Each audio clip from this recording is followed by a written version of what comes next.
heart echo and a bubble test, and now I'm doing a CT scan with contrast, and then my last appointment is at 2:45 at palliative medicine.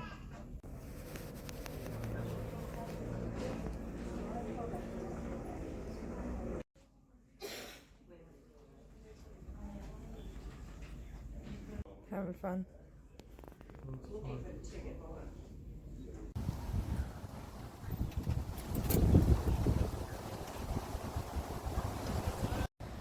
Okay guys, so we are outside. It is really windy, so you might not be able to hear me without the volume turned up, but it is so nice outside. They left me access because I have testing for 2 weeks, and I don't want to keep getting stabbed over and over again for every procedure. So they're going to leave it accessed until after testing, which I'm going to ask if I can keep it because I still have chemo after all this testing's done. So anyway, I am going to get off here because we are getting some lunch. He went in there to get my food and him some food. I have one appointment left, which is at 2:45 p.m. and it's 11, so it's really windy. All right, talk to you later. Bye.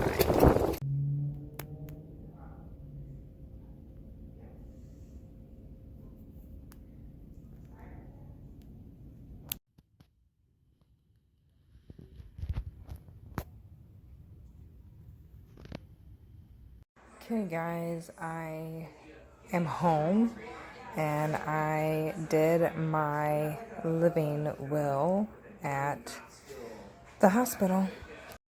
So yeah, that conversation with the palliative care nurse was not easy, but it is something that I definitely needed to do just so my husband knows what I would want.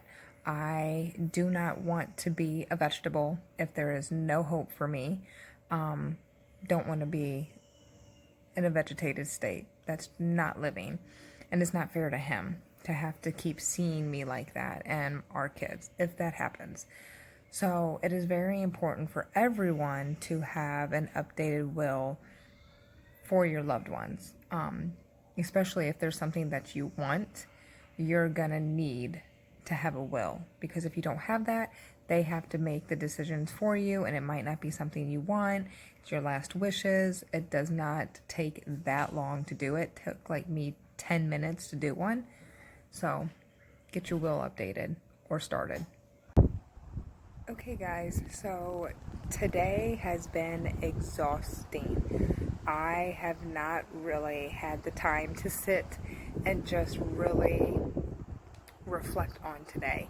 The last appointment I had today was very mentally draining on many aspects, because talking about a will and signing one and making sure you have something on paper for your spouse to know this is what I want is not easy. And I don't like talking about what ifs, and neither does my husband. He likes to keep everything positive and stay away from the negative thoughts, but it's needed because anything can happen, not just someone like me that's sick.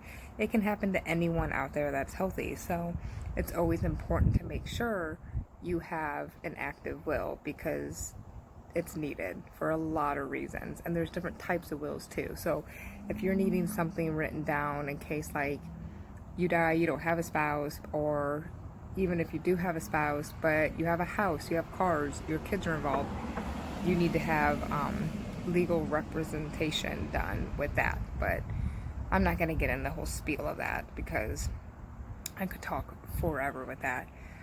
But yeah, I'm just in this little headspace right now where it's hitting me more because I'm at the end of the first week of testing, and then next week I do procedures, and then I'm done by the 17th. Now, I don't know how soon after all of my testing is done when they make that determination on you know, if I move forward with transplant or what, because I do know like they have to go over tests, maybe add something, or I have to redo some if the test didn't come out as accurate as they were hoping. So we'll just have to wait and see. But I do know that after they qualify you, they do list you pretty soon. So my nerves are on edge because I could be listed sooner than I thought, but we don't know when I would get new lungs. It could take weeks to months to even years. But yeah, it is nerve-wracking because you live every day.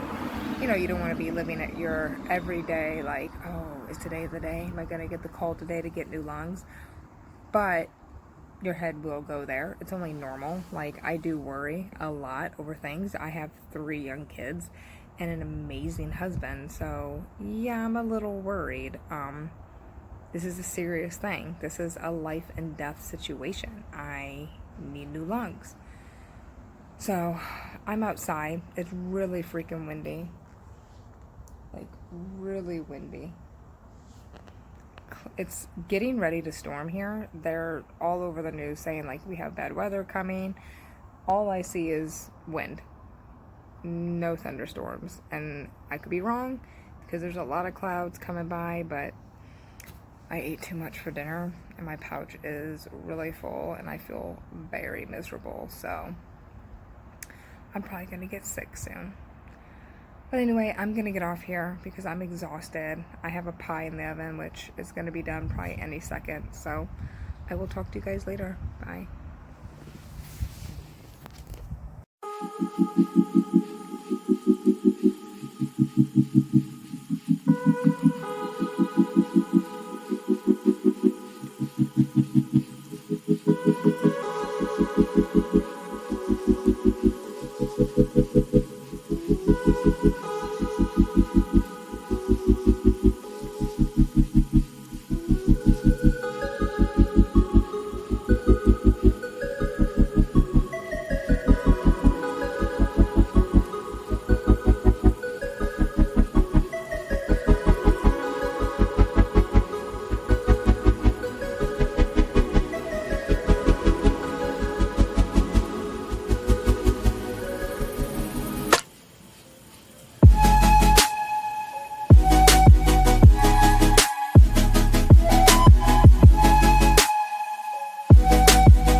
Guys, welcome back to my channel. I know this video is kind of hectic all over the place with different clips and stuff, but a lot's going on. I finished my testing from last week. I was not in the best mood Friday because we drove all the way there for 2 appointments that I had. One was at like 9:45 in the morning, and the other one was not until scheduled until 4:15. So we planned on while we were there to like try and get the other appointment bumped up because they said usually when it's a Friday, they like to like get people in sooner so they can leave, earlier. I'm like, great, that's great. So we get there and I noticed that on the portal app that I have on my phone, I wasn't seeing the appointment that was on my paper itinerary. I thought that was weird, but whatever. So we get there, check myself in. I don't have an appointment. It was canceled. Don't know why it was canceled because it was with infectious disease, which is one of the appointments that I kind of need, especially because it's with transplant evaluation. So we went over to scheduling and they don't understand why it was canceled. They said, you do need this appointment, so we're going to have to reschedule it. And I'm thinking, no big deal.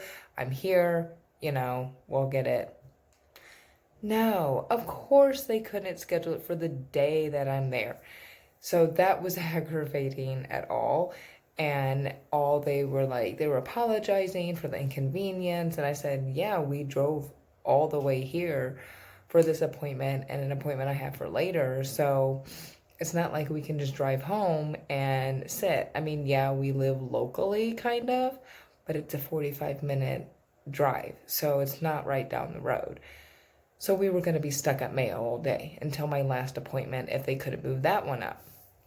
So they gave us a $5 food voucher and a free parking pass, which parking is free at Mayo unless you park with valet, which we never do. So I'm like, okay, great. Because if I missed an appointment, they charge me like $35 for the appointment. But when they make me show up for an appointment and cancel it, I get a $5 food voucher. Whatever. So we go try to get this appointment moved up. Nope, they couldn't do it. Not only could they not do it, they canceled that appointment too. Because they realized they needed a longer appointment slot for me. Making our trip out there for nothing, except we did get my colon prep for this colonoscopy that I have actually today. We'll get into that too. So they tell me, well, somehow you missed an appointment on the 5th while you were here. I was supposed to have an OB appointment. So they're like, we have an opening in 5 minutes, which was on the other side of Mayo. So my husband's at the pharmacy getting my colon prep. I had to carry my oxygen with my purse and run. And if you know me, I don't run because, hello, I'm on oxygen, can't breathe that good. So I get up to where I need to get, literally like that, and check myself in. I'm like, good, at least, this day wasn't for nothing. Like, I'm being seen with somebody. Come in, we're going over the whole spiel of like why I'm there. I need to have a pelvic exam, pap smear.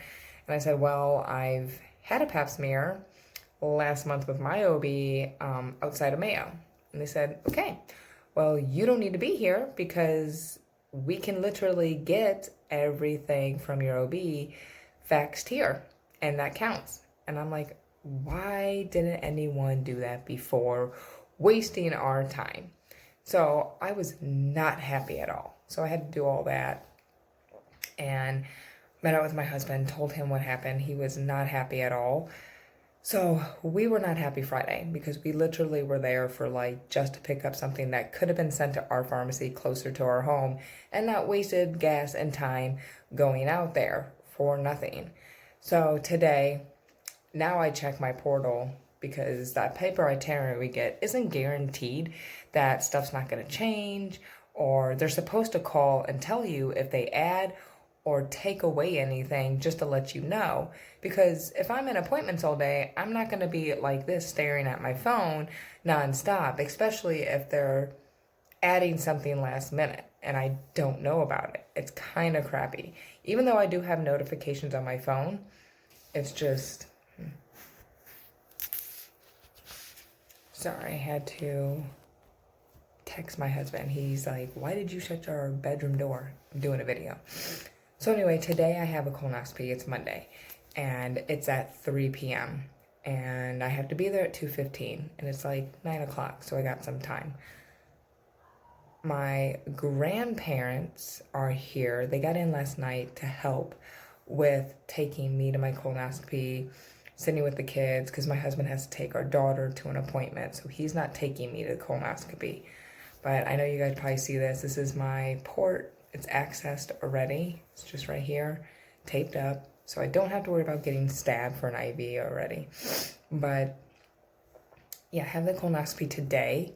Last night was horrible because I did the colon prep and I did not sleep at all. I'm very exhausted because I was up all night in the bathroom. I'm not going to go into detail with that because it was gross. But my husband did let me open up one gift that he got me for Valentine's Day, and I am wearing it. It's a Jeffree Star hoodie, and it's exclusive for Valentine's Day. So it's really big. It's extra large. But I love it. Love, love, love. Like, when I saw this, I was like, oh my God, I need this hoodie. So, and there was other hoodies that I liked too. So I didn't know which one he was going to get, but I'm very glad he got this one because this was the one that I wanted the most. I have a mystery box, a deluxe mystery box coming. So I have no idea what's in it because it's a mystery, obviously, but I'm looking forward to opening that, and I will do an unboxing video. But I'm going to get off here, kind of get ready to go, and I will talk to you guys afterwards. Bye.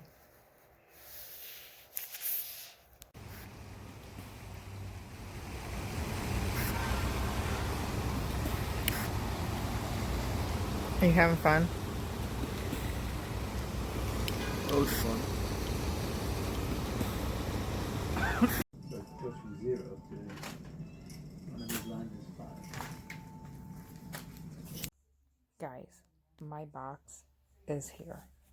Well, it's been here, but it's time to open. Oh my God. Okay, so paper, yeah, I pre-opened everything to make this faster. So here's all my stuff. I got a Jeffree Star hat, which is cute. I do wear hats, so I'm really happy I finally have one of his hats. I have a gloss of his, which it is in shade Diamond Juice. It is a very pretty shimmer color, so I love that. I mean, I love all the stuff that I've gotten. I got a liquid lip, and it is a mystery color, but it is very pretty. I have opened it. I've actually tried filming this numerous times. Oops. Very pretty shimmer color of this. I got some Platinum Ice, Skin Frost palette. Very pretty.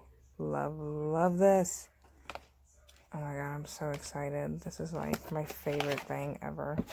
Okay, this is I'm so excited about the most. Well, I mean, I love all this, but this, I have the hoodie, and they sent me the t-shirt. Oh my God, I'm living for this. Has his logo right there.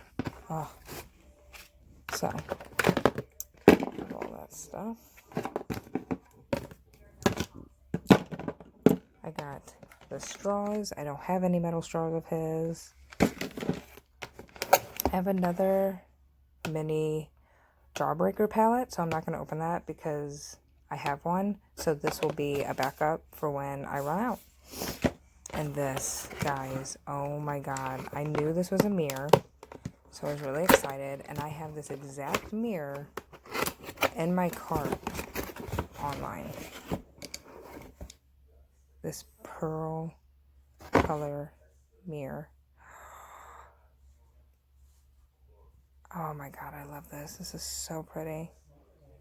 Love, love, love this. So yeah, that is everything in my box. I'm happy. Okay.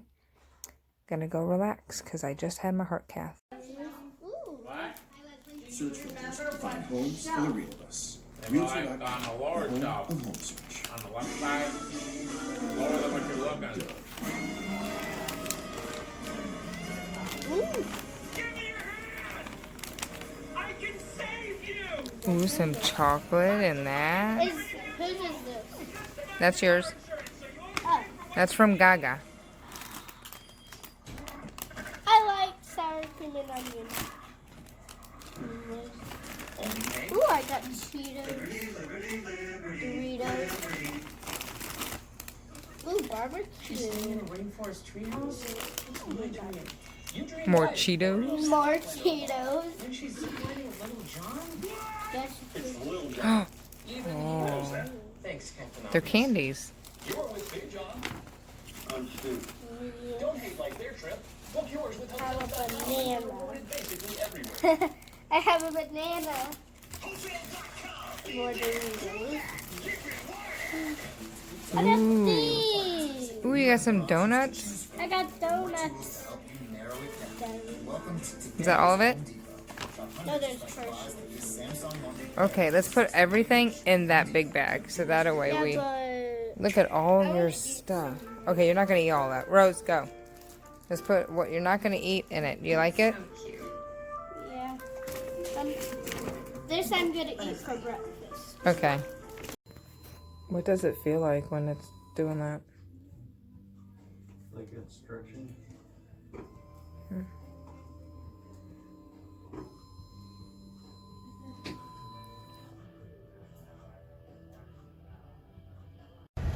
Hey guys, so I just got my nails done. Wanted to show you guys. I love these. I'm obsessed with these nails. I have not been able to get my nails done in a month because I've been so busy with appointments out at Mayo. It has been some hectic craziness with this testing. I have 2 more days next week of testing, and then I wait for them to make their decision if I qualify. It's been intense. I can tell you that I am run down physically, emotionally, and just mentally, all exhausted. So I'll get in that, get all in that in a little bit. So yeah, by the time that you're seeing this, the next clip will have just that. Hey guys, okay, so I'm gonna try and make the end of this video quick, but it's hard to do that when there's so much to talk to you guys about. Again, I want to say sorry that this video is kind of crazy all over. I was not able to video the whole 2.5 weeks of all my testing that I've had because a lot of it was intense and very exhausting on me. We were there, most days we were there 8 hours a day with various doctor appointments and testing, leaving no time to vlog anything. And because of certain procedures I had done, couldn't really bring my camera in. Like, I had a colonoscopy, the manometry test was very uncomfortable and painful in a way. Was not able to even think about vlogging, even though my husband was in the room. Don't think I want to show how any of that went down. I had a heart cath on Friday, so that's why it looks like a vampire kind of just bit my neck.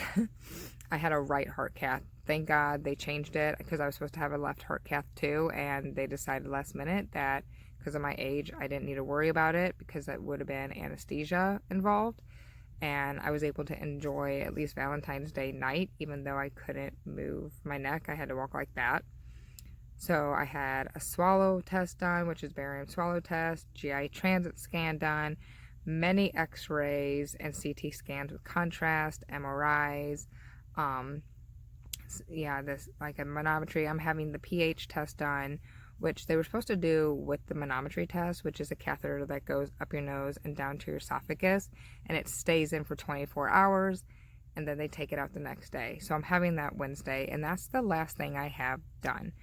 But I had a few appointments today. One was with the cardio surgeon, the heart surgeon that will be part of my team.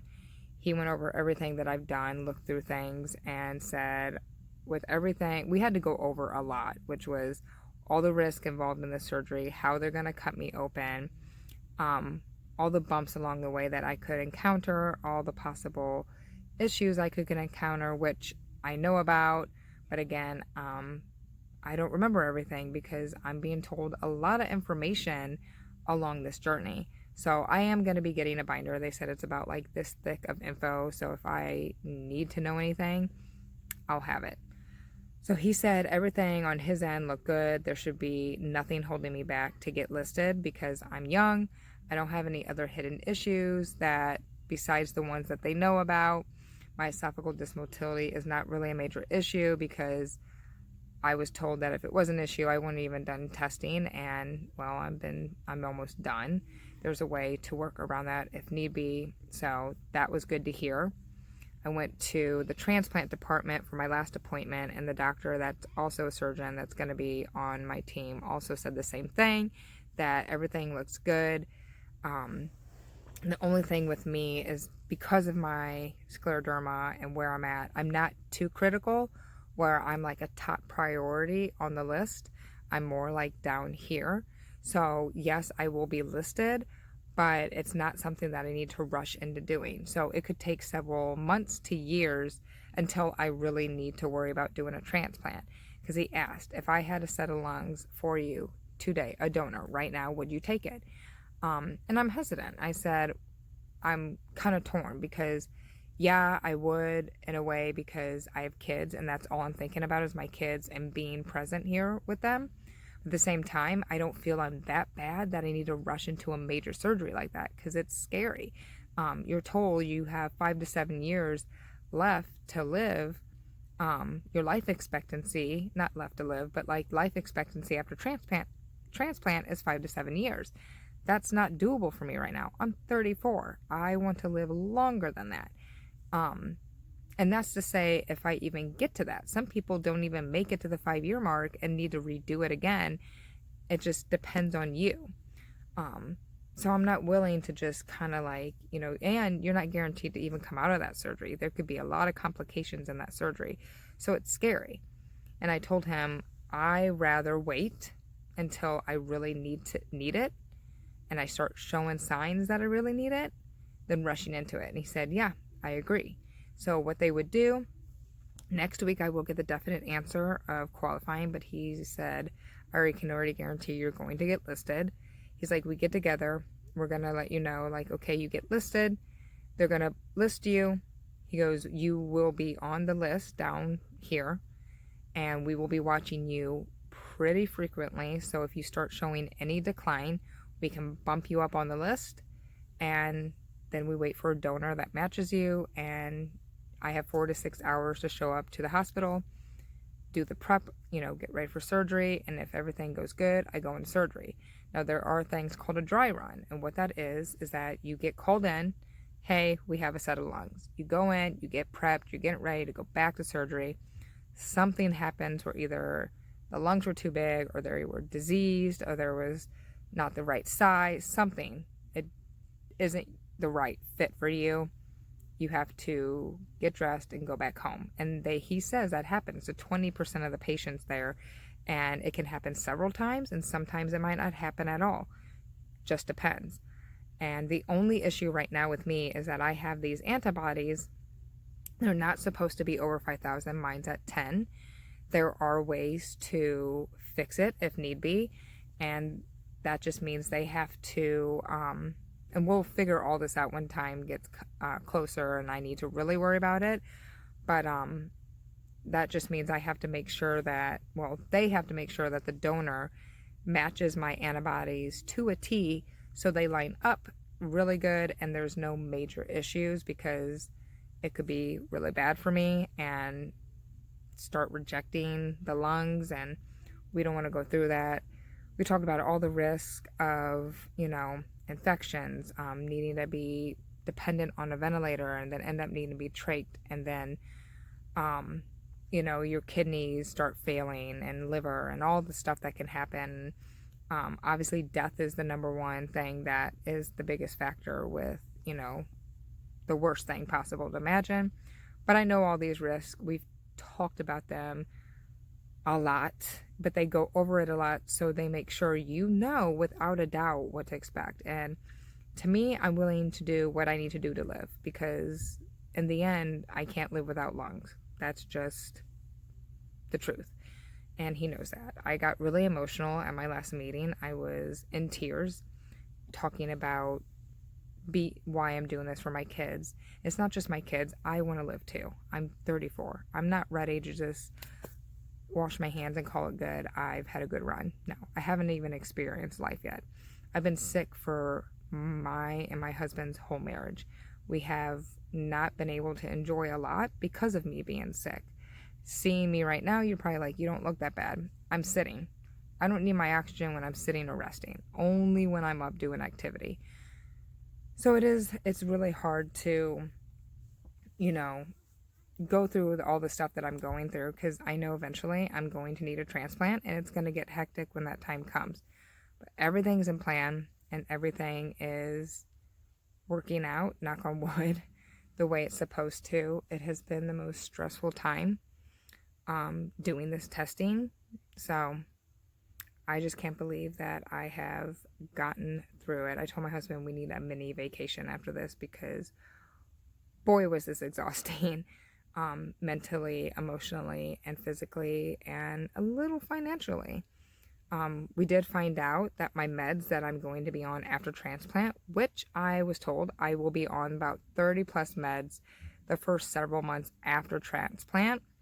And with our insurance, the pharmacy that we have to use, because they have to be able to deliver them bedside before I leave the hospital and expedite any meds, it's going to be about $300 to $400 a month.